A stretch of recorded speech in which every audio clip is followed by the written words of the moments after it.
So as we continue to look ahead, it's important to us to explore ways that we can fulfill our mission and better tell the story of organized crime's history in America, as well as cover topics that are truly relevant to people's lives today. What we've come to understand over the past few years of operating is that people are fascinated to better understand how organized crime manifests today.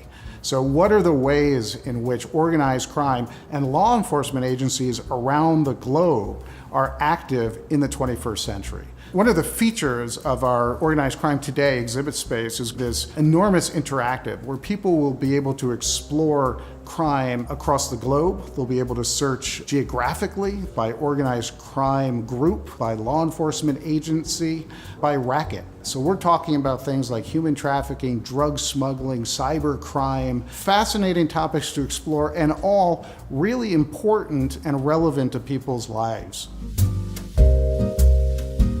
Another one of the really exciting areas is our new crime lab space.